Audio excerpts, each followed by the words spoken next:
Joining us now to talk about the week in politics is CBS News congressional correspondent Nancy Cordes, Bloomberg politics managing editor John Heilemann, Jerry Seib is Washington bureau chief of the Wall Street Journal, and Jamelle Bouie is a writer for Slate magazine. Nancy, you were out in the thick of the Trump madness. Tell us, we've talked a lot on the show today about who's supporting him, what's the nature of the support. What did you discover out there? Well, I talked to a lot of folks who stood in line for hours to hear from him, and it's really a mix of people. Some people say, I loved him on The Apprentice. Other people say, I love that he's sticking it to the president, and other Republicans, too. Some people said, I don't think I'll vote for him as president, but I love what he's saying, and I want to hear more of it. And then I think people just like a good show. When you go to one of his campaign events, it really feels more like some kind of cross between a one-man show and a stand-up routine, and that's very entertaining. John, Governor Rick Perry said, we've seen this before, these summer flings with various candidates, they come and they go. Is that the trajectory of the Trump rocket? No. We've never seen this before. You've never seen a candidate who's a summer fling who has 100% name ID in the country and has somewhere between, if you believe him, $10 billion of net worth. If you believe more conservative estimates, still $4 or $5 billion worth of net worth, at most the richest man ever to run for president. That is a novel thing. And because of the fact that Trump is apparently determined to not play by anybody's rules, and the way that the modern media environment works, where cable eats this up and ratings are high everywhere, from the liberal cable sphere to the conservative cable sphere, there's no real incentive. There's no real obvious obstacle until there are actually votes cast. There's no real reason why Donald Trump should not continue to do what he's been doing so far, which is to dominate the discussion, blot out the sun, suck up all the oxygen, whatever cliche you prefer. I've used all of them myself, but they're all applicable in this case. I'm John Heilemann. You get docked for not using a sports metaphor. Jamelle, let me ask you this question. As John mentioned, and Rand Paul said, it was $1 billion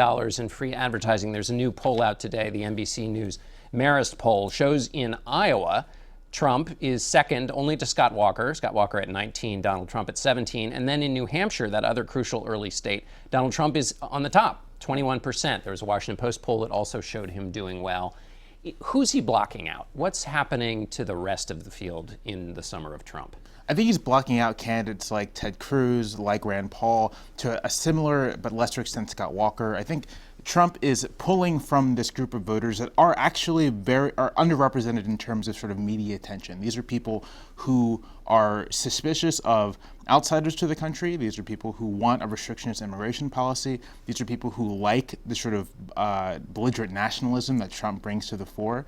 And if you were typically, no one directly appeals to those people. They always sort of like dance around all of these issues. But Trump is, I think, unique in that he's outright saying, I want to keep immigrants out. I want to go to war with more countries. And if you want those things, support me. And for everyone kind of in this political space that Trump is, I think it makes it more difficult for them, because whenever he leaves, those voters are going to expect someone else to begin talking like that too. Jerry Seib, is when he leaves, might he leave and go his own way and become an independent? Is that a real? I think it's a real possibility. I mean, he does not seem like the kind of guy who Michelle Bachmann-like will sort of exit the stage quietly and gracefully after he loses the Iowa caucuses. That doesn't seem like this kind of guy. I mean, he's getting oxygen, as you've said. He's sucking the oxygen out of the room for everybody else. I don't think he necessarily is going to let that go easily. He uses the word I an awful lot. This is about Donald Trump in the end, and that's a hard thing to let go of. I will say there's one other thing that the polls show you, which is that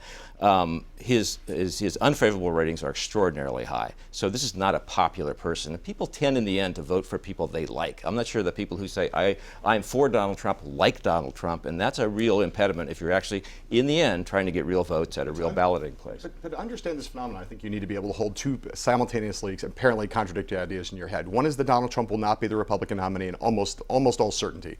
And the other is that he will not be president.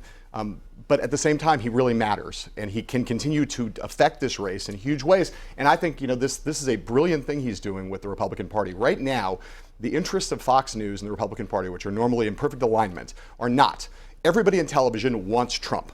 Everyone in the party does not want Trump. And what Trump is saying right now is he's threatening the party and saying, if you do anything to try to block my access, if you do anything to try to shut me down, I will go third party and I will elect Hillary Clinton, because that is what would happen on the basis of the polling we've seen. He would draw from Republicans. That threat the party doesn't have that much power anyway. But that threat is a very powerful threat as he goes forward and looks for that oxygen. And then if he leaves the stage, John, we have months where he can occupy our minds and the media echo chamber talking about, will I run as an independent or not run as an independent, asking for people to court him, asking for people to try to bribe him not to do what they don't want him to do. It can go on for months and months. And the thing is, in this kind of environment, normally having high unfavorability is a death knell.